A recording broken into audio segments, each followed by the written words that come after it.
Hey, and welcome to 3's Reactor Summits. We're back. We took basically a whole year off because 2020 happened and all that. But we're back, and I've got with me a couple of people who are going to be in the draft for the Schmoedown here to talk about Jacoby and Amaru. Jacoby, how are you feeling?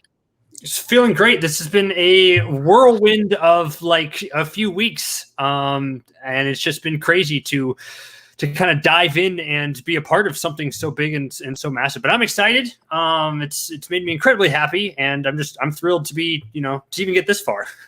Yeah, and Amaru, how are you feeling? We're in a draft. What's going on? Yeah, it's just Mountain. all over the place. Jacoby, I nominate your calendar right there for all the things we have to like schedule because I yelled that we need a calendar now because it's just thing after thing after thing after thing, more than I ever expected at all. So it's been cool. Yeah. There's a lot more to it than just like, hey, our name's in the draft, and now let's see what happens. Like our name's in the draft, and all of a sudden it's go time. We have to schedule our appearances and get our names out there and stuff. So it's a fun factor of it. Oh yeah, for sure. But yeah, the first question I'm going to ask you is whereabouts were you when you found out you're in the draft? Jacoby, I'll go to you first. I was doing what everyone was doing at the start of January, was watching Cobra Kai season 3. And I was in the middle of an episode, and actually, Malcolm, it was basically you who told me, because I see on my phone, like while watching the episodes, like Malcolm tagged you in a post, and I'm like, why would Malcolm tag me in a post? And I checked it out. I was like, congrats, to everyone who was in there. I was like, oh, I guess I'm in the draft. So I couldn't really finish the Cobra Kai episode, which was unfortunate, but I finished it later. So that's where I was. Yeah. And Amaru, what were you doing at the time? Apparently, I'm the only one not watching Cobra Kai because not watching Cobra Kai got me knocked out of a certain free-for-all that just happened. But whatever. I was almost the same. I was just lying in bed, and Scott Harvey put in a chat that me and Jacoby are a part of. No, and I was like, what happened? And then I saw our names. I was like, oh, okay, sure. That is great. Lovely. Let's see what happens next. Yeah. And yeah, fun fact, like I was the first one that ended up telling Peggy that she was in the draft as well, because I sent her messages congratulations for being in the draft. She's like, I'm in the draft. So thanks, Malcolm, for letting us know like this.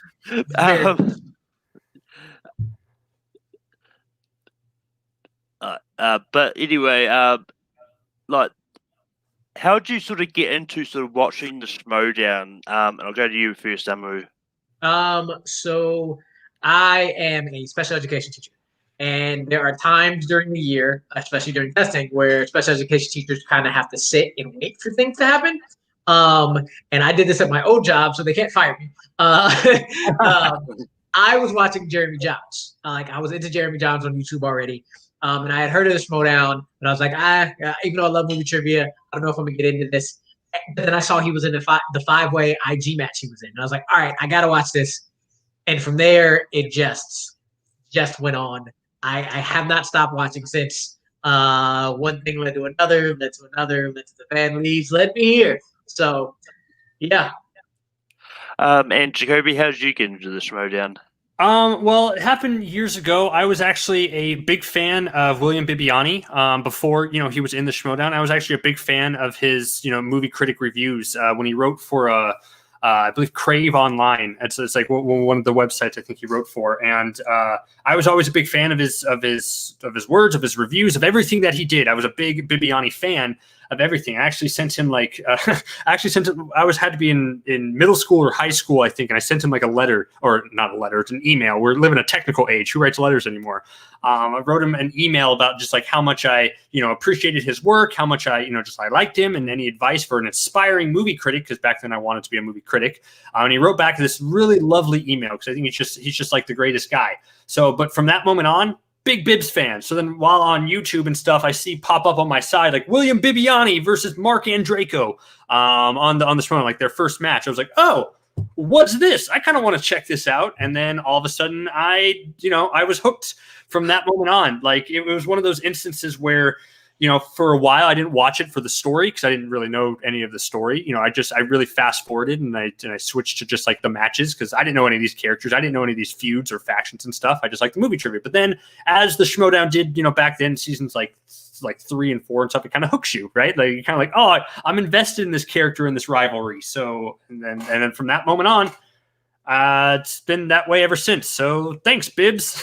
Yeah, Jacoby, when you meet him, you have to remind him of that story so he can say thank you and then also curse at you for saying middle school? What? What? It was that long ago? Gosh. Oh yeah. Yeah. But yeah, next question I have is, which manager would you like to draft you?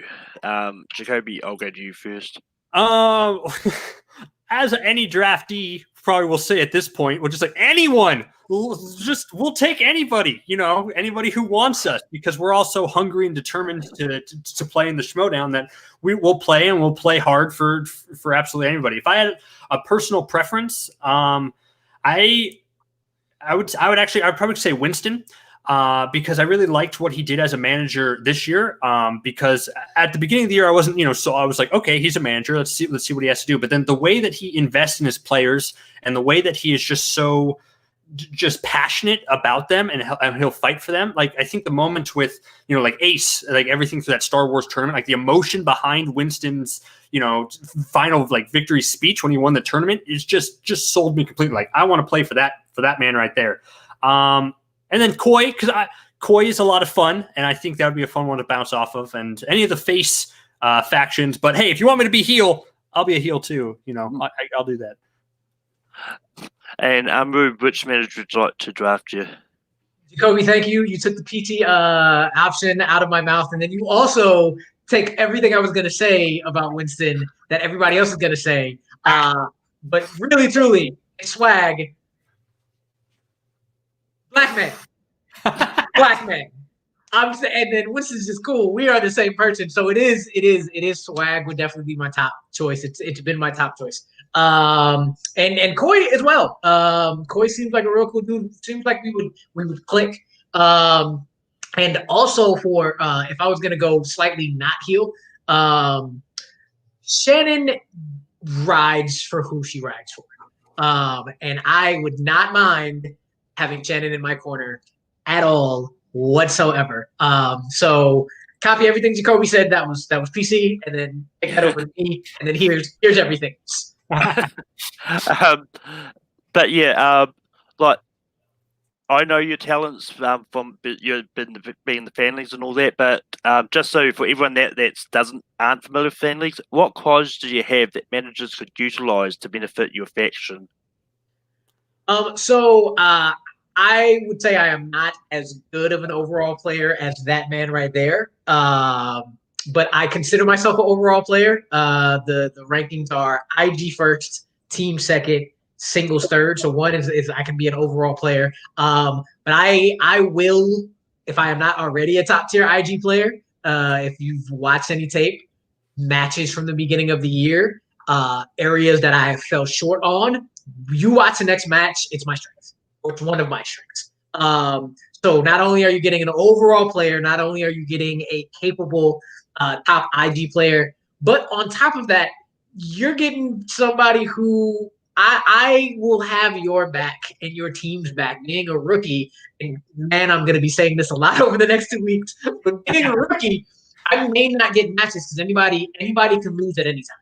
So if I happen to lose out the gate, I might not get another match after that. I mean, look at Parker, who's one of the best IG players I've ever seen in my life. Second he lost, it was like, well, there goes his opportunity. I am riding for you afterwards. I am studying with you. I just feel like I am a person that I will be in your corner. And same goes for Jacoby. We have pumped each other up more than we have pumped ourselves up every single time. And that's how it's going to. So if you watch us do this, that's how it's going to be in the faction. Well, we will do the same thing. Like, if you want to give us praise, sure, but we're giving it all to you. We're making sure y'all are everybody else is great, so I can be great myself, and that's what I feel I can bring to any team, any faction. I can bake cookies. So that's no. There's a lot. Everything. I feel like we're gonna be saying a lot of the same things here for like a lot of these things. Everything that Rue just said, who didn't even hype himself up as Rue is a great geek player. He is a fantastic IG player. It's like you cannot touch him in a few certain categories. It's like you see his knowledge and just like, wow, I don't even know how he pulls some of that stuff. And it's exactly what he said. It's like the amount of studying that both him and myself do for our fan league matches, because we're very involved in the fan leagues, is next level. And I think that's what you kind of need for your faction going forward. I think when these names were announced for the draft, there was a lot of them that was, we sent in our promos and that's what kind of got us in, because personality is a big thing. But another thing besides personality that you got to have is a good study, work ethic and the skills to back it up. I think both Rue and myself and all of the fan leaguers who are nominated, Peggy and Christina and Will, have that certain quality about them that really just makes us great overall players. And that's what you need for a faction. You need people like us who are very personable, very hopefully enjoyable and entertaining, but also know their stuff. So I think we bring a lot of well-roundedness to any faction, and we will work hard. And it will be a lot of fun while doing it. Jacoby, my address will be in the private chat for those cookies afterwards. Oh God, I gotta learn to bake cookies now. Okay. But yeah, the last question I do actually have is: do you have any sort of final words for anyone that's in the Schmoedown? Go Jacoby first. Final words for anyone in the Schmoedown. I think I would just reiterate: managers, do your research. I mean, like, there's a lot of tape on a lot of people, on the fan leaguers who are in the draft, that can prove what we're saying, that prove that we have the skills to back them up. I mean, a lot of the managers will have to look at promos and just base it just off that, but you don't have to with us. You can look at our game tape and see that we're serious players. We know how to play the game, and we take this super duper seriously while also having a lot of fun. So I'm just saying, go out there and look for us, because you'll find us and you'll like what you see. And Amaru? Good luck. There's a lot of people to look through. There's a lot of with those. I feel lucky being in the fan leagues, like Malcolm, you, Sandy J, Tony, Multiplex, everybody who puts on the fan leagues has given us a platform to show off our skills and personality beforehand. But there's a lot of people in that draft. And there's a lot of folks that got on that draft for a reason, and you have to sift through all that. So good luck. And then also good luck if you happen to talk about any of us four and anybody else who gets picked up on the 23rd, and leave any of us off. Because you will hear from us. You will hear from us loud. You will hear from us often. And then you will hear from the people backing us that aren't as nice as us. So definitely, Jacoby, you're right. Definitely do your research, because if you don't, we will learn you. We'll let you know. Actually, that does bring me to another question that I actually did skip over. If you could pick one of your fan league matches to get for managers to get a good breadth of your knowledge, which one would you pick? Ooh. Well, Drew and I we have so much game tape that it's hard to pick just one. Which surprisingly doesn't have me against you in a singles match. We have one tag team match, but no singles match. Fan zone, before we're not allowed, I want to debate this man. I want to debate this man so bad. But anyway, go ahead, Jacob.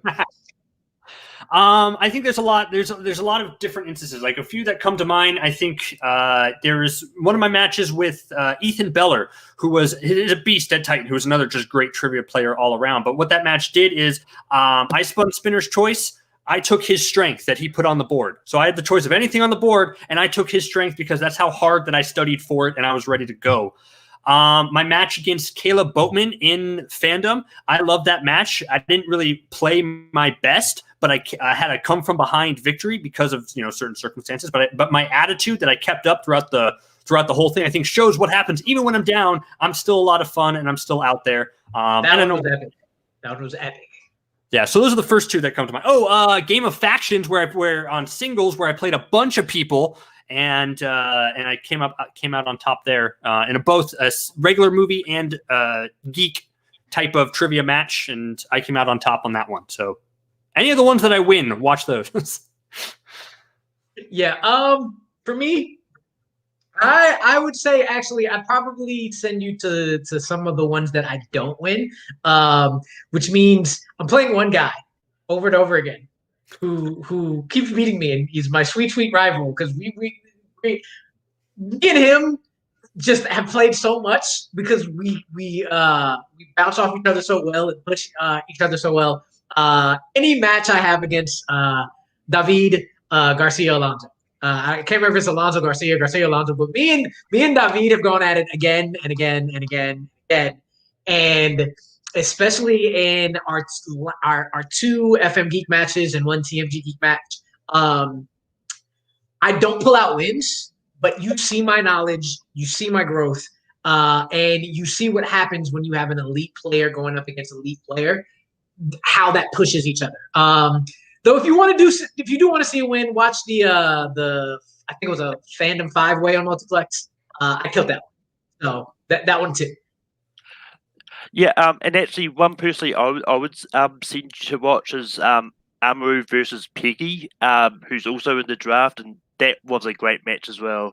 And that's on Full Metal, so and a match that I'll probably for Jacoby is the tag team match with insert name here against me and Manning. That was a really great match. Like, no, I think no one expected you guys to pull out the win. If we're doing that, you have to watch INH versus Gotham Knights. That's him and our man Tony Hill versus me and my boy Antonio Chavez. That was also a very amazing match. Also a chance to see me outside of Geek. So yeah. Yeah.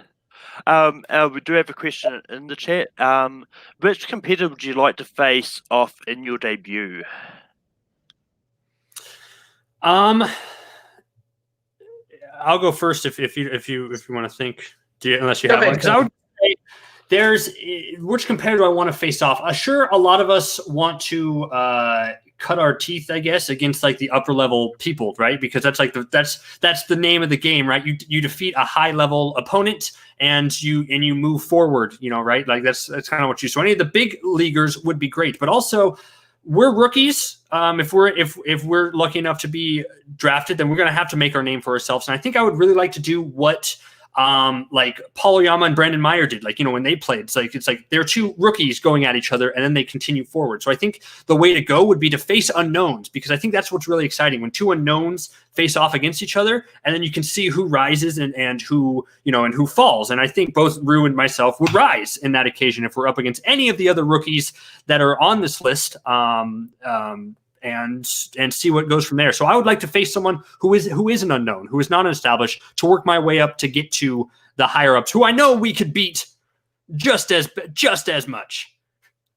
Yes, luckily me and Jacoby don't have similar strengths, so we wouldn't have to go up against each other right away.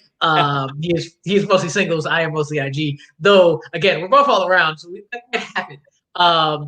But if I had to pick, not because I was of two minds. Put me up against a rookie, an unknown against an unknown, see who comes out. If I was going to pick somebody established, Brandon Hanna keeps coming to mind. I don't know why, but I met him in Atlanta. Seemed like a cool dude. I know he has a chip on his shoulder. So I think that would be a great one to at least win or lose. I could show thank you, Bill. I could show basically what I'm made of against somebody who's established but also has a chip on their shoulder. So and also a good thing would be, like, if I win, it's great. If I lose, Anna's one of the top guys. So it's not like I'm expected to win off the bat. So yeah. Let's be honest here, you would crush Brandon, Hanna, Rue. You would destroy him, and you would have such a big smile on your face while you do it. So which would be epic to see that happen to Brandon Hanna. So that's what I want to see. Make it happen, managers and Schmoedown people.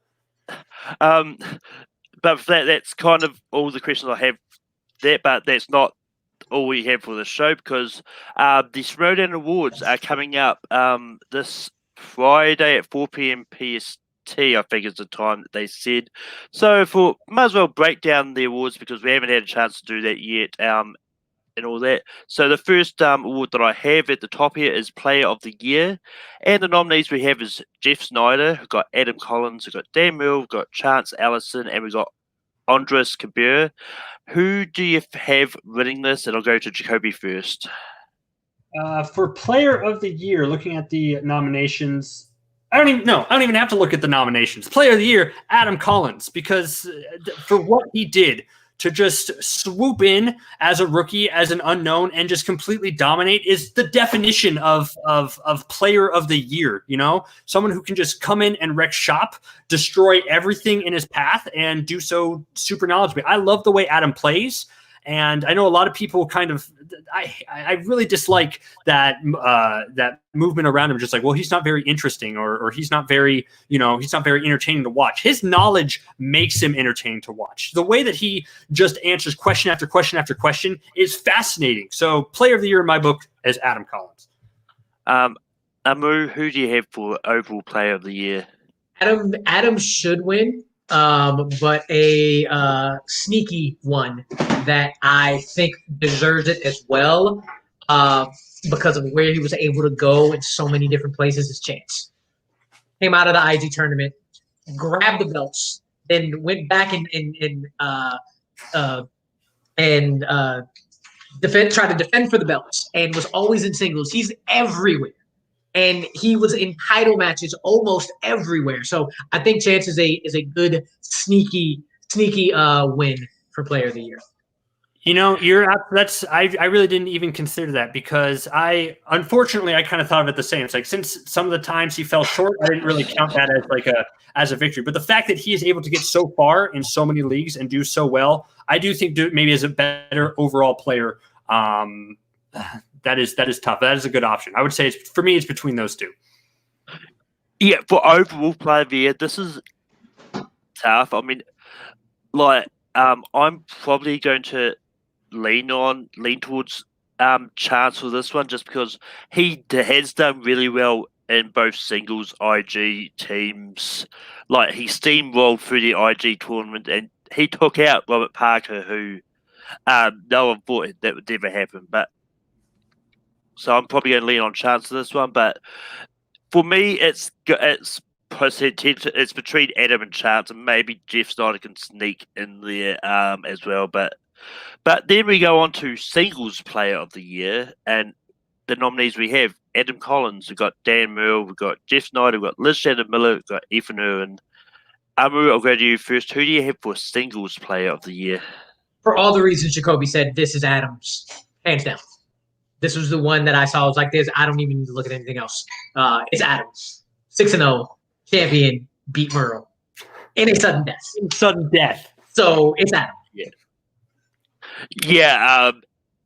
This is easy for me. This is Adam for me as well. It's like he just sort of steamrolled through the tournament from the play-in match, be that, and then took the belt. So yeah, Jacoby, you agree? Just copy paste everything I just said and put it over here. It's the same. It'd be weird if I didn't pick him for singles player, right? Like if I didn't do that. But that shows what happens when you draft fan leaguers. Yep. Next up, we've got Upset of the Year. We've got Perry beats Kalinowski. We've got Ace beats Laura. We've got Collins beating Roker. We've got Chance beating Parker. We've got Ace beating DeMelante. I'll go first on this one. This one was tough because there's so many ones here that but I think I'm gonna lean on Chance beating Roker, because I don't think anyone expected Adam beating Roker, sorry, because I don't think anyone expected Adam to beat, let alone TKO John Roker. So I'm gonna have to go for that one for Upset of the Year. Jacoby, what do you have for Upset of the Year? For Upset of the Year, I have Chance beats Parker. I think going into this year, Parker was heralded as a great, and rightfully so. Parker is he is scary in IG. The man is a machine. I don't know what type of spiders like IG the most, but he's that type of spider. I don't know which one that is, but he is. I didn't think he could be touched. I didn't think he would ever miss a question. And the fact that he lost to Chance, who I knew would do well in IG, but I didn't think he could beat Parker, and then he did. So that to me was the most surprising upset of the year, hands down. And Amaru, what do you have for upset of the year? So the thing with Chance beating Parker, IG, it's so close. You have one miss and you're done. Like, and that's it against anybody. So I felt like that could have gone either way. And I'm sorry, Roka. I saw Collins beating you. I did. I didn't see the knockout, but I saw that coming. For me, I think it's Ace versus Demolante. Ace versus Laura was a close one because I think by that point people were saying, "Ooh, Ace is on a run. Maybe he can catch Laura." But by the time he got to Demolante, it was like, all right, his run's over. Demolante has been ready for this. And it was like, okay, good Cinderella, but no more. And Ace still came in and did it. And even at the end where we were like, all right, well, Andrew's gonna hit his 5. It'll be and didn't hit his 5. Yeah. I got Ace for that upset. Yep. For team of the year, we got Odd Couple, we got Shazam, we got Final Exam, we got Corruption, and we got Founding Fathers. Jacoby, who do you have for team of the year? Team of the year, this one kind of surprises for me, but I might say the Odd Couple, really, because I knew the Odd Couple was really good, even from before, obviously from before, and I knew what they were capable of. But I think just watching them this year, seeing the way that they've kind of mastered the technique of working together as a team and working through their answers is something that I think is super respectable. Like the way that they know now not to just blurt out answers and just be like, let's talk. It's this one, right? Like it's okay. It is this one. I'm going to say it. Let's go. It's great. And their knowledge is so complementary toward each other that even though, I didn't like how they took, the belts away from Shazam and everything, but I have to go for them as team of the year for me. Amaru, who do you have for team of the year? I think I'm gonna have to go Shazam, and it may be. I see Shazam and Odd Couple neck and neck because I feel like they have somewhat similar years where they had big ups and big lows, and Odd Couple would win it to me based on recency, just because they finish it out on a high at the end of the year. But for me, Shazam had the same year, including they basically lost as a team against Burrow to start the year. And then I feel like they're the team that consistently had to battle through something to get the belt and had to say and had to watch Corruption and had to watch Founding Fathers seem to always be there. But no matter what, Shazam was right behind, ready to grab anybody that slipped. And when they finally got that chance, they did. And Jacoby mentioned it. That round, that final round in the championship against Odd Couple. Yeah. So that could have. It's the luck of the draw. But I give it just that. Yeah, those would be second. I guess you can go first, Malcolm. Yeah, no, all I was about to say is, this is tough for me. It is between Odd Couple Shazam. I'm probably going to lean towards Shazam on this, but unfortunately, when it comes to a lot of these awards, recency does play a part. I think Odd Couple is going to pull this out because people think, oh yeah, they've got the belt, they should win it. I like Shazam a lot too, because I think another point for them is their attitudes while they play, right? Like they're sure Brendan Meyer can maybe get a little bit frazzled just slightly during some of his matches, but then you see how Bibbs calms him down and he works through their matches. And it's like that's what I look for teams of the years, is like how they work together as a team. And I think bar none, the way that they're able to level each other out and keep going with a positive attitude is simply amazing in Shazam's case. Yeah, and especially with the way 2020 went, I think Shazam did really well despite the technical issues they're both having when it comes to the digital age. Yeah. So, and to be able to communicate with the issues going on, then that is also really good.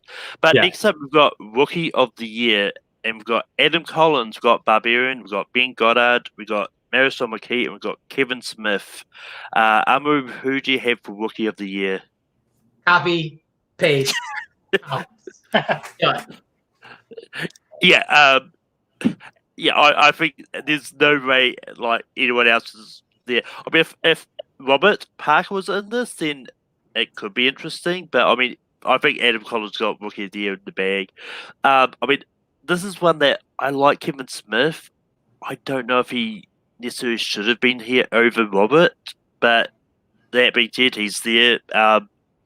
Jacoby, who do you have for Rookie of the Year? Absolutely, Adam Collins, absolutely, for what he did, because he's just knowledgeable, and I find him super entertaining to play. And I kind of get why Kevin Smith there is, because he's a lot of fun, right? And he does know his stuff. I'm not saying that Kevin Smith doesn't know, because he clearly does know his stuff. But yeah, I agree. I think Parker should have been on this list, and I just think that was part of recency, part of his.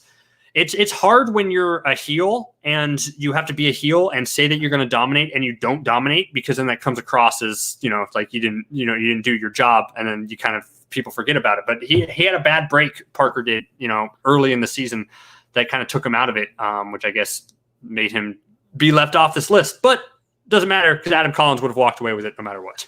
Yeah. But next up, we've got Comeback Player of the Year. We've got Andres Ace Cabero, we've got Lon Harris, we've got Liz Shannon Miller, we've got Jeff Snyder, we've got Perry Nemiroff. For Comeback Player of the Year, I'm always really, some of the names that pop up in here, I really don't understand all the time, because some of them I look at like, they never really had a bad run last season. I mean, I think in terms of literal comeback, I'm probably going to have to lean towards Ace on this, because he sort of came back after not being in the Schmoedown for a long period of time. Because I think the last time I was in was way back when the team's tournament was happening on Schmo's Known. Come back, dominates Star Wars into a title shot. But yeah, Jacoby, who do you have for Comeback Player of the Year? Comeback Player of the Year, I think a lot of these are good options overall. I might actually give it to, in my opinion, Liz Shannon Miller. Just that's for like a personal thing, I guess, because I think last year she had a good season, but she was when she entered the league, she was hyped up as the next Ethan Irwin, and it's really hard to deliver and capitalize off such high momentum and high praise right there. And she did very well in that first season, but it was just like, oh yeah, she's a good player. And she's really good. She knows her stuff. But she fell by the wayside through some tough losses. But then this season, you look at her play, and look at everybody she's beat, and shows that everyone did sleep on her in that first season. Now that she knows her, knows how to navigate, has a good manager by her side. Liz Shannon Miller could very well hold a belt, at some point. So I think that's why for me it's comeback player, because it's someone who changed my mind from someone who I wrote off, not wrote off, but I didn't really think about as much the year before. And now I think wow, this person could go really far. So that's why Liz Shannon Miller for me. Amaru, who do you have for Comeback Player of the Year? Y'all mentioned this is a hard list, so I'm going with my gut, and I'm also going with Liz Shannon Miller. Kind of a lot of the reasons Jacoby said, and just looking at the singles tournament, being like, wait, she's still in? Wait, she's still in? Okay, yeah, she's doing what she needs to do. But also thinking about the fact that Parker dismantled Ace before that Star Wars run, just within the year is a comeback in itself. So he would be up there for me as well, but my gut still says Liz. Yeah. For a new award that they brought in, which to me is a little bit of a strange one, but it's Faction of the Year. And nominated, we've got Corruption, Swag, Rockstars, Finstock Exchange, and the Crookie Mercs. Jacoby, who do you have for Faction of the Year? Whoever wants to draft me, that's what I'll say is respectable. That's the one who I want. But no, there's looking at that list, there was instances where all of these factions really had their moment to come up and shine, right? I think it's for me, it's between Corruption and Swag, just because of how far they got in so many different tournaments, I guess. Rockstars had Alex Damon, but they always had Alex Damon, right? Like he was always going to dominate. To see what Winston did with Ace in the Star Wars tournament, see how Chandru, won it on their side, and see how far that they got. They had a very big contender team in Final Exam, and same with Corruption, with Chance being all around, Corruption itself as a team and everything in their faction. It's between those two. But I guess it has to be the ultimate winner of how they played the game is Corruption, because as faction of the year, because they started off maybe not in a great spot when Mike was eliminated early in that tournament. Kind of like, like there might be a bit of an issue here. But the way that they fought back was great. So I'm going to go for it. Amaru, who do you have for faction of the year? So I have Corruption or Swag. Both of them are deserving. Either of them win it. That's fine. I swear I'm not pandering, but for me it's Swag because 2 reasons.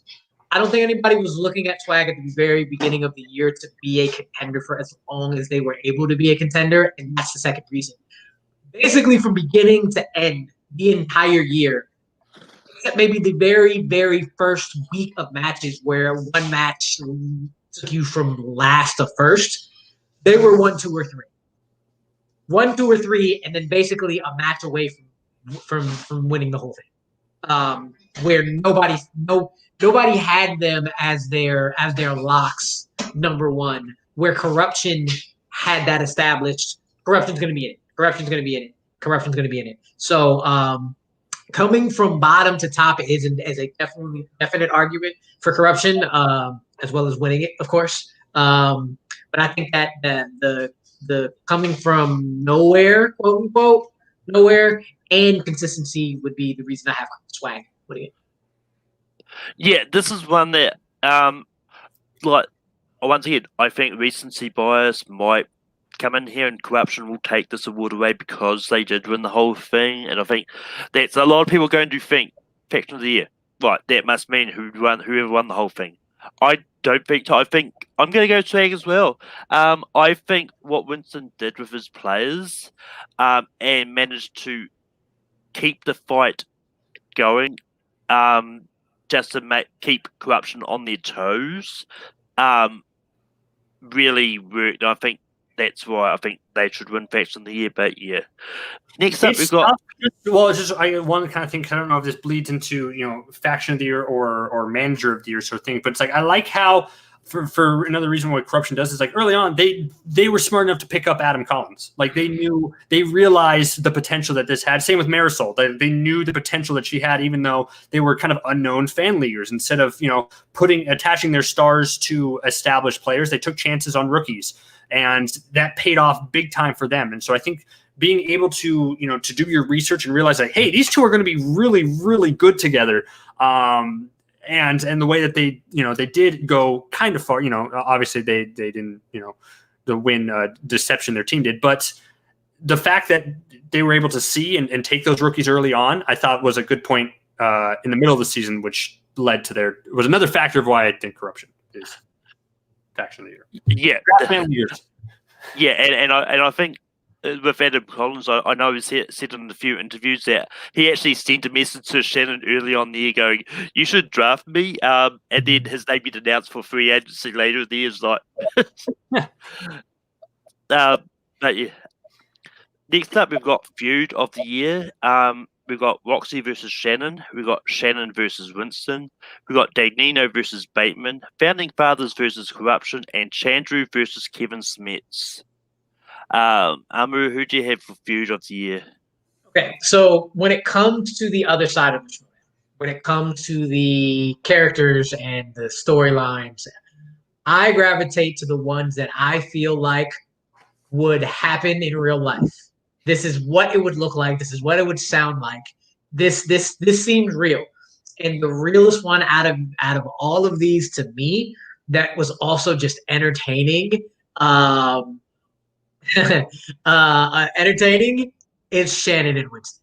I'm also partial to it because my life is filled with the Dirty Dozens roasting people left and right. I was the one that usually got roasted the most out of my boys, but that also was like, okay, I get it, I can handle it. So they just seemed like they were having a good time, and they could do that cameras off, not have to put on any front. That's just look at that fresh face, whatever over there, or get your nappy head a little behind. Yeah, it just looked real. So I'm going Shannon with. Yeah, this is tough for me because there's three that definitely stand out, and it's Roxy, Shannon, Shannon Winston, and Chandru Kevin Smets. I'm probably leaning towards Roxy versus Shannon on this because with the way they were feuding, even though we know that they like each other really, the way that they would go at each other when they have matches against each other and all that, you just think they really don't like each other. Whether it's Shannon going after Roxy whenever she talks about sexy numbers and all that. But yeah, so I'm going to have to go Roxy Shannon on this one. Jacoby, who do you have for feud of the year? This one is tough for me because as much as I love manager feuds and watching them trade barbs go back and forth, I think really the feuds that I actually enjoy like seeing is when like the players play each other.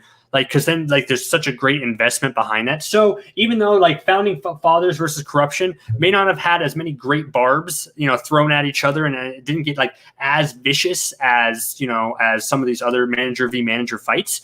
The fact that there was such a big kind of feud and rivalry kind of built up makes their matches like so much more enjoyable because there's like so much on the line when you're watching them that makes you go like, I'm invested, whoever you support and whatever feud side that you're on. You're just like, I want to see someone crush the other person in trivia match, where it matters, because people can trash talk all they want. But I think what really shows a good feud is when you put those skills to the test, like in a match. So I think just for as a viewer for watching, my favorite would be Corruption v Founding Fathers, even though it wasn't as vicious maybe and as the manager v manager.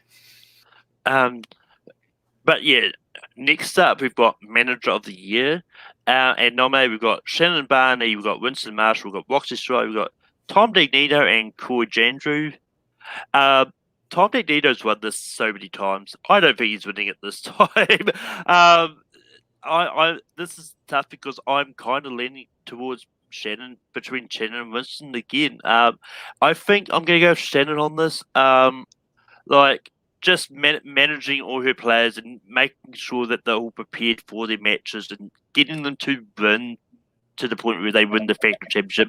I think she's got a good amount of thing. But yeah, Jacoby, who do you have for Manager of the Year? It's another tough one. It's another tough one because I think a lot of these managers definitely have merit for everything that they did for their players. Overall, again, it's just got to go back to personal choice, which is again, it's like I didn't know what to expect from Winston, and then to see him totally invest in his players and totally feel for every victory and loss that they suffered and go through that together, I think is what makes a good manager. And it's what, I would want in a manager type thing. Even if I know Roxy Stryer is more heel-ish, I did respect the fact that she was really seems like ride or die for her players and was able to keep Jeff Snyder, in line for a lot of it, which it seems like kind of hard to do sometimes, but it seems like she did that. So I give her major props for that. But I think Winston kind of edges that out for me. Amaru? So I had Swag as faction of the year, but I got to give Shannon manager for just, I think she has a lot of the same components and things that Jacoby just mentioned about Winston. But this year, she also had to do it through adversity, through a lot of adversity, and taking the risks and being able to go out and come from that type of deficit and bring everybody back and have somebody in almost every single division fighting. So for me, because she had to figure out how to rally her troops around that and was successful at it, I'm giving it to Shannon. Yeah, and this is one that I think whoever wins Faction of the Year doesn't win Manager of the Year. I think people might it might end up being, people may think, oh yeah, that faction wins because they were the best, but I think this manager did the best work even though they didn't win. So it's going to be interesting to see what happens there. But yeah, next up we've got entrance of the year. We've got Sir Flirtenflaus versus Kevin Smith. We've got Real Rejects up for the match entrance against the Pride. We've got Bonnie Somerville for her entrance against Marisol. We've got Real Rejects for the entrance against Cuckoo's Mess. And then we've got Shazam for their entrance against Final Exam. Now, this is one that is tough because as someone who never really watched SCN live, I've heard so much about the Flirtenflaus, had no idea what it was until I saw it happen. The way they did that entrance worked, and as a way to just not knowing what was going to happen. So I'm probably going to lean towards the Flirtenflaus, as much as I hate going against Shazam for this because the entrance against Final Exam was great. But Jacoby, who are you going with for entrance of the year? The one that really surprised me, I would say, I forget between the ones Real Rejects versus Pride and Cuckoo's Mess, which is the one where they were wearing John Roca's mask. I cannot remember which. It's Cuckoo's Mess. It is Cuckoo. Yeah. That I loved that entrance so much because one, I wasn't expecting it. Two, I think the timing of it was brilliant. The way that he pulled off a mask and there was like another mask underneath it. Hilarious timing and just from two really fun players. But also, I did like how it riled up Roca, like a lot in that. But then what it did when it riled up Roca is Greg really answered in a very calm and answered like, well, this is why we're doing this because, you know, you kind of get really angry sometimes. Was just a beautiful rebuttal to that. So I think that whole entrance worked a lot for me. And that one really stood out, even though I think a lot of these are great. Yeah. And I think the other... and I think the other thing is Real Rejects did that because they were robbed for team's entrance of the year because somehow Roca's sick entrance counted as a team entrance. Yeah, exactly. So it was a great response to something that happened before and was hilarious while doing it. And I love those entrances that call back to something earlier. So I got to go that one. Amaru, who do you have for entrance of the year? Damn you, Jacoby. I was going to say that I scrolled down a little bit. Thank you for sending me that list, Jacoby, by the way. It's a moment of the year and was like, how is this not moment of the year? My moment of the year is when Don Humphrey very calmly just took off the mask and there was another mask underneath. I was dying for 10 minutes. I paused and had to compose myself because of how funny that moment was. I was not expecting it. I was like, Roca just came off and he did what he did. And then Don was like, unprepared, bro. You ain't right. And I was done. I was absolutely done. That was my moment of the year from the minute I saw it. Real Rejects versus Cuckoo's Mess. It was the most hilarious thing I've seen all year. So that one. Yeah, definitely that one. Yeah. But yeah, next up we've got Heel of the Year. We've got Shannon Barney, we've got Chandru, we've got Brandon Hanna, we've got Jeff Snyder, we've got Elliot Dewberry, and we've got Laura Kelly. Amaru, who do you have for Heel of the Year? This is gonna go back to Feud of the Year for me. It's gotta look natural, you know, and nobody does it like Shannon. Nobody does heel like Shannon. She looks like she's in her zone. She looks very comfortable. And then she's extremely believable whenever she gets like teared up or away from the heel moment. That looks like that's both her. I don't believe anybody does it as naturally as she does. So for me, hands down, this is Shannon's award to win. Yeah, I think Shannon had this locked down from the draft when she broke up the Wild Berries. Because I love what Chandru did as a heel, and Brandon Hanna tried. I mean, the one that surprised me about being heel was Laura. I didn't think she would ever be able to pull off heel at all. But yeah, ultimately Shannon's the one I've got winning this. But if somehow Chandru or Laura wins over that, I'm not going to be upset. Jacoby, who do you have for heel of the year? Same, same exactly. Shannon makes it look natural. Shannon makes it look real. Like you believe what she's saying when she's digging into an opponent or somebody else. It's like you actually believe that's what she thinks. And that's it. I do like Chandru's transition from like a good guy to a heel. I think that was actually really well done. And I know a lot of people just really hate him now, and that's really good for his like that's the mark of kind of what a heel is supposed to do. You need a villain to root against, and the way that he was able to transition from like a kind of a hero to to a good guy or to a bad guy was pretty, was seamless. I thought to me, like the way that moved over. But again, it's from everything everyone said before. It's Shannon. But next up, we've got Babyface of the Year. We've got Brendan the Kid Meyer. We've got Kevin Smith, we got Coy Jandreau, we got Ace, we got Perry Nemroff. Bunch of nice people. Yes, that's a bunch of nice people. Jacoby, who do you have for Babyface of the Year? Babyface of the Year, I think to me is the Kid. I love his energy, his infectious, really joyful energy. When you see him get like a question right, or it's like be super excited about something, you feel excited too, right? Like you root for him, even though he's super energetic, he's all over the place, but you really invest with him in the matches. And when something bad happens, like he gets a really hard 2-pointer about Silver Linings Playbook, you're like, oh, I'm sorry, man, that's happening to you. I wish I could reach out and give you a hug. It's like that's what I think of as faces. So I'm gonna go with the Kid. Amaru, who do you have for Babyface of the Year? Okay, so let's hope I'm not glitching horribly and I'm back. But nobody faces more faces than the face that is the Kid. Did I glitch with that? I can't tell. You did. No, you got it. You got it. Yeah. Good. It's the Kid. It's definitely the Kid. Yeah. He's facing all faces. But yeah, as much as I want to go against the Kid, I really can't. But the only one in this list I think could potentially steal this award from the Kid is his own manager, Coy Jandreau. And just the way Coy just comes in and just lights up with his manager. He's like, "You're doing great." It's like, just yeah.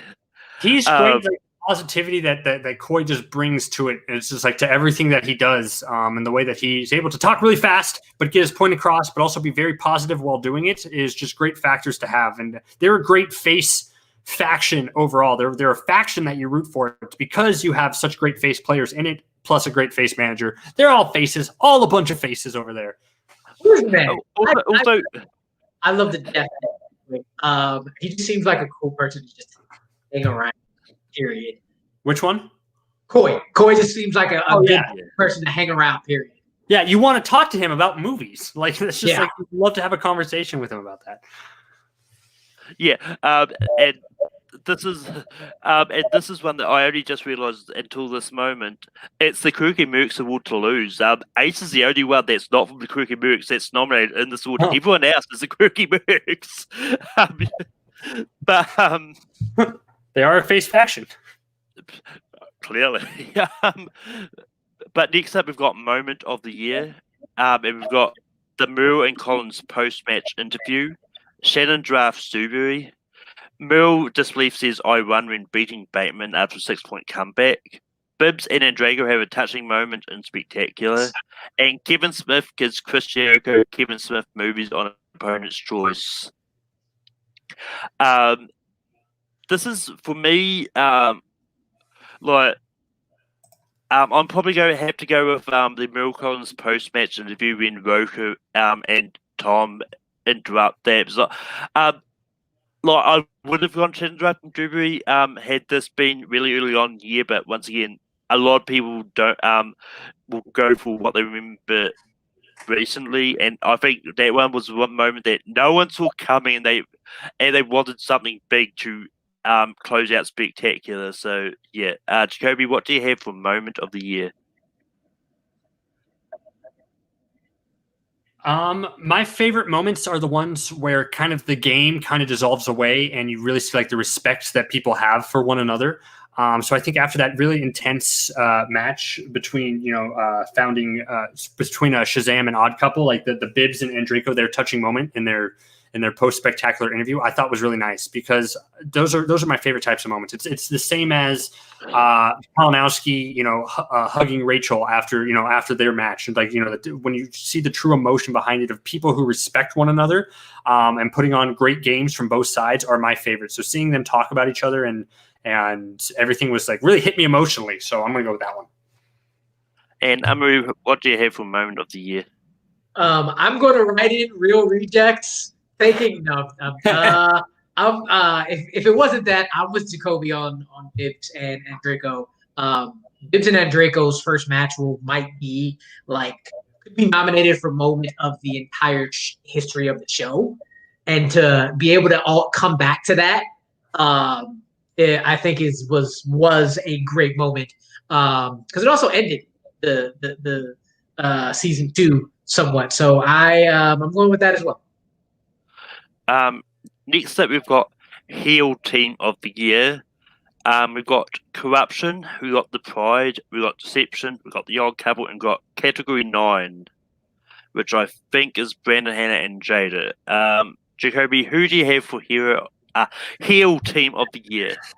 This is tough, because do I think any of them are straight heels? It's I think Corruption has gone a lot of way to be not just straight heels, for a lot of their things, but I like them more in the way that they work together more than The Pride.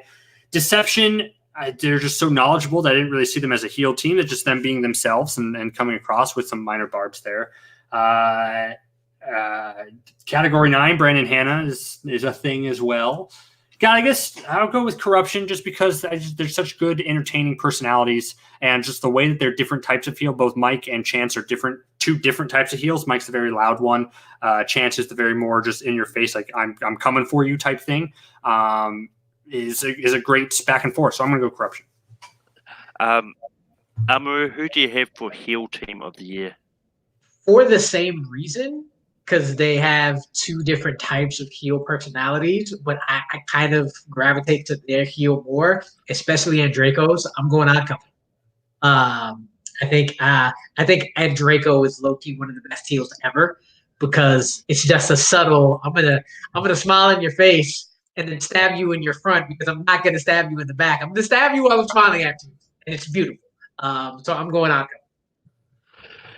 Couple. Yeah,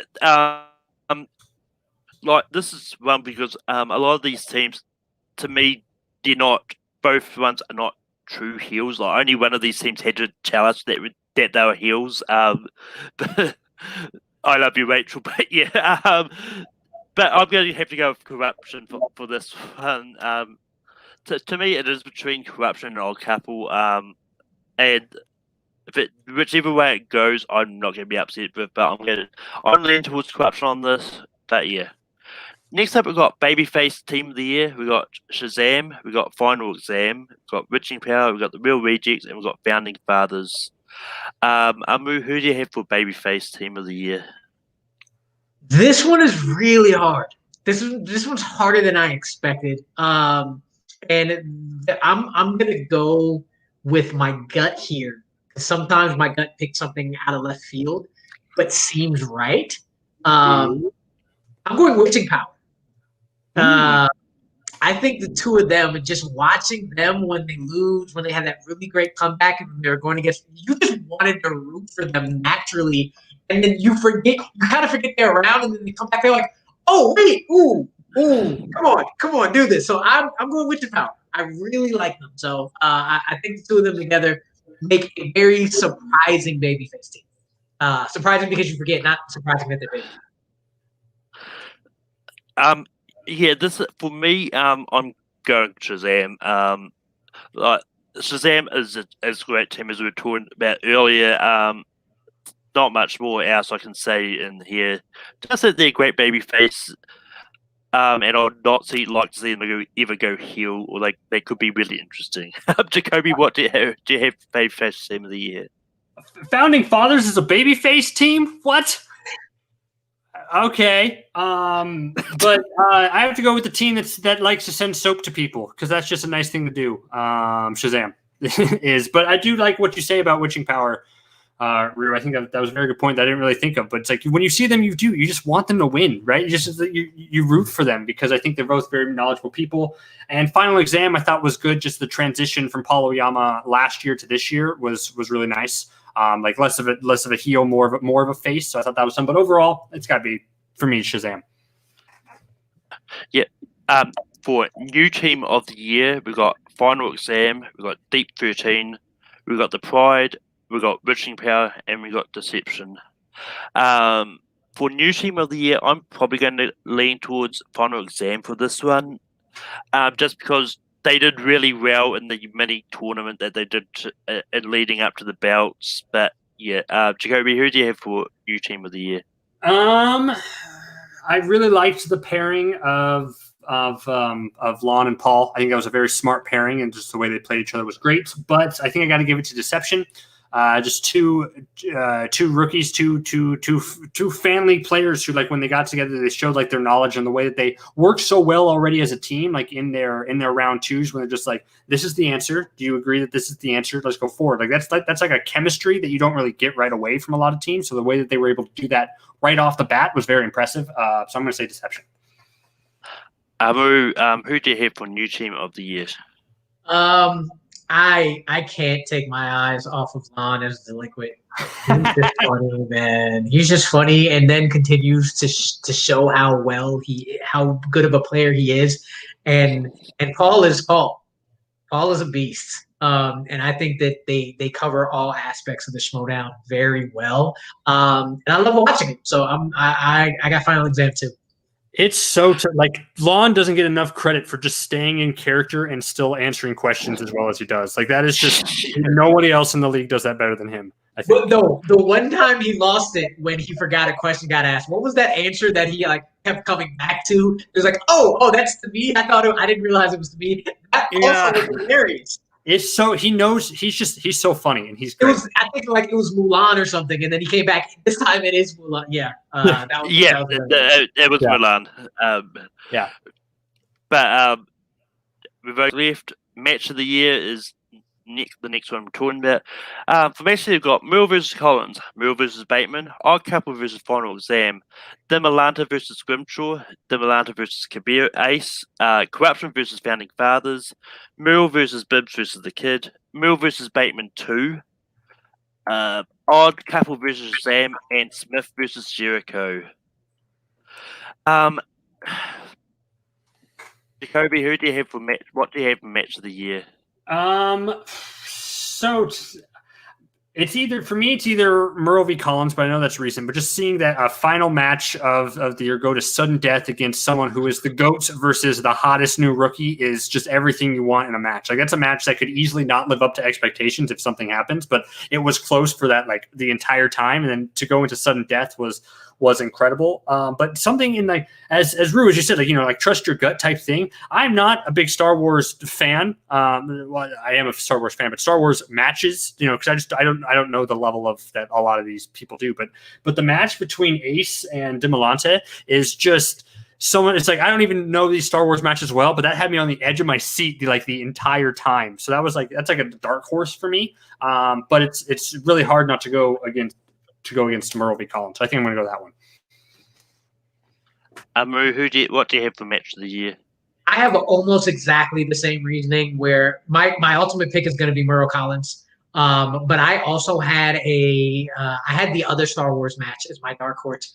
I was driving, I believe down the I-5 in Cali, listening to the match. And I was on the edge of my seat. I think more so because of the history of Dimalanta and Scrimshaw. Like both of them are such great players that have just have random damage. So they can't like shine like they want to. And it's like, man, what if these two people have to get screwed over again? Not necessarily screwed over because the match is wrong, but because going up against somebody else who's just as deserving. So that's also my dark horse, even though Merlin Collins should and will probably win it. Yeah, for me, Merrill versus Collins is the one that I've got winning in this.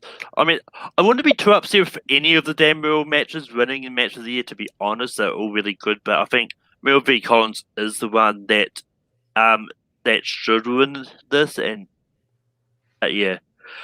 Next up, we've got podcast of the year. We've got a certain point of view, call to action. Let's get ready. Repeat the question and Machine Mondays. Amaru, who do you have for podcast of the year? I'm sorry, but I don't have time to listen to podcasts, so I am going to abstain. Please keep me on your show when I come. I know I'm booked. Let me on. I don't have the time. I apologize. Yeah, it's fine. Like, I mean, this is the first year that we've got no stake in it, so we can actually talk about this unbiasedly. I'm probably. He's probably what? Okay, there you go. I didn't know if it was me or. I think I'm frozen. You're frozen. Probably what, Malcolm? We want to know. What were you probably? Yeah. Right, I'm back now. I'm gonna have to go with a certain point of view. Because from what I've seen, from what they've done in the short time when they just started last year, I think they've done spectacularly. Nothing against the other podcasts because they all do different things in their own way. I think a certain point of view is the one that should win this. Jacoby, do you watch any of these podcasts, and who do you have winning? What was that? What did you say? I think I'm yeah, did you hear my answer? I said it, so that was what it was. We can go on. No, I think I respect the fact that all these podcasts do what they do. I do, man. I don't have time to listen to a lot of them as I should, but I will if I need to, and I want to, because a lot of the stuff everyone says such good things, and I like their analysis a lot. So I think they're all winners in my book. But next up, we've got IG Player of the Year, and nominated we've got Chandru, Chance, Kalinowski, Brandon Hanna, and Alex Damon. But I don't know. I'll go. You're there. I think I'm back. Yeah, you're back. Yeah. Jacoby, Jacoby, go. Start talking. I think go. Parker should have been nominated for IG Player of the Year. I'll say it. The fact that he's not on this list is stinks. Because he's a great player and he completely dominating in everything. But if I had to pick one of these players, I guess it's everyone. Chance surprised me. Damon surprised me too for how much he did. If you watch that Lord of the Rings exhibition match that he did, just is amazing. He crushes that along with Parker as well. But just the fact that Chandru was able to turn heel successfully and still, retain a title. That now you want someone to beat him. I take that into consideration as well. And the way that he plays the game, and especially his challenges, are very smart and very tactical. I think adds to it. So I'm going to say, to me, it's Chandru. I'm just going to keep going because I do believe Malcolm is still frozen. I feel your pain, sir. He's just judging you. He's just looking at you. Yes, he is. I was about to say, I think everybody's forgotten that Middle Earth match and how much Parker just killed that. And I don't believe y'all understand unless you know that he can do that in almost any category. Yeah. Period. So that I'm also going to say to forget about that and not nominate him is kind of crazy. And that same type of knowledge, Chandru did so much this year, but it seems like you forget because everybody else had some type of big thing happen. No, Chandru just continuously went oh, okay, I'm gonna come back beat you, turn heel, come back beat you, defend my title, talk this about you. I got to give it to Chandru as well to hopefully get people to remember he became a beast this year. Yeah. So yeah. Yeah, for IG Player of the Year for myself, I'm actually going to go for Chance on this one because what Chance did in the IG tournament, just going all the way to the final, taking out his own teammate to get a chance. Well, yes, he didn't win this whole in the end, but He did win the whole thing in the end. His teammate. Most question, like saying, You're interpreting him as to. but yeah, I'm going for Chance on this one. I've nothing against Chandru. I think Chandru just didn't have a lot of matches to sort of showcase, but I think Chance had dominated a tournament. But yeah, and last one we have is Star Wars Player of the Year. We've got Alex, Damon, Ace Cabrera, and Alex. Kelly Pimalata and Mal. We got you, Mal. We got you. We know who's nominated. I'll start this time, and then Malcolm will come in at some point. Alex Damon is Alex Damon. No, everybody knows Alex Damon. Nobody saw Ace coming. Absolutely no one saw Ace coming except Winston. I think it would be a shame if anybody wins this outside of Ace. He should be the Star Wars Player of the Year because of what he was able to do. You could call him Comeback Player of the Year. You can call him Star Wars Player of the Year. He could just the man did what he needed to do at the time. So I'm giving it to Ace. I agree with that. I think it's the debate, right? It's discussions like Alex Damon is a beast. He'll always be a beast. He'll barely ever miss a question ever. And so he's always going to continue to dominate. So it's like, do you vote for that, the continual domination, or do you vote for the player who you didn't expect? You didn't know who didn't know you didn't after, especially after, he lost to Parker and stuff. You're just like, okay, Ace is just, not really anybody big type thing. But then do you see the amount of effort and focus that he put into it? I think just makes him Star Wars Player of the Year for the amount of time to be able to get that far. So Ace. Yeah, this is one that Alex is champion. I know that, but he didn't play a lot this year. I'm going Ace because he dominated the tournament, and this is one case that, like, being the champion does have its disadvantage, especially in a year where every match was digital. But yeah. But with that, we have reached the end of the show. No technical difficulties whatsoever. I don't know what you're talking about.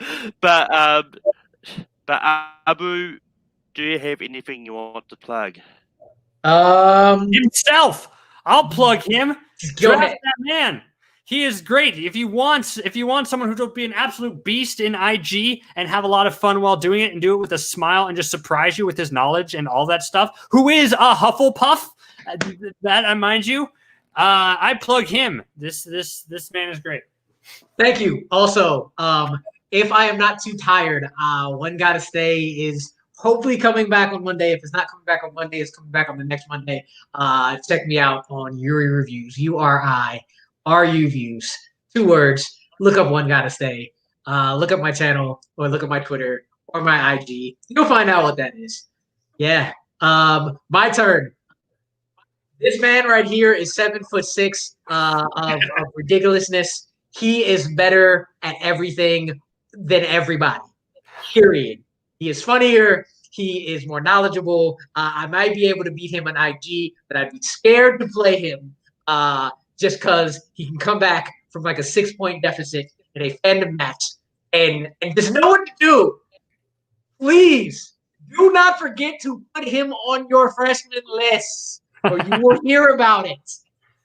And then if you call somebody mindless, you will definitely hear about it. But I would say go watch Avengers of Justice, but he told me that movie's hard. Yeah, don't strike that from the record. Yeah. There you go. But yeah. Also, Brian brings up in the chat, Amaru is going to be on a certain point of view this Thursday as well. Apparently. Yes, I am. Aren't you? Jacoby? Or I got class right at that time, so I'm not going to be on that one. Hopefully to join another time. But Rue is going to kill it on a certain point of view, so I cannot wait for that. Everybody tune in for that. Yes, I do know that. Piggy, Piggy will be there as well, and believe Jacob London is going to be there as well. So there is some other fan league people popping up in that. But you can find me on Take 3, where I host various shows on the channel. I host this. Next week we'll probably be talking about who won what at the awards. I'll try and get some more rookies on to as well. But with that being said, until next time, enjoy the Schmoedown. I don't have a sign up for this yet. Excelsior or something.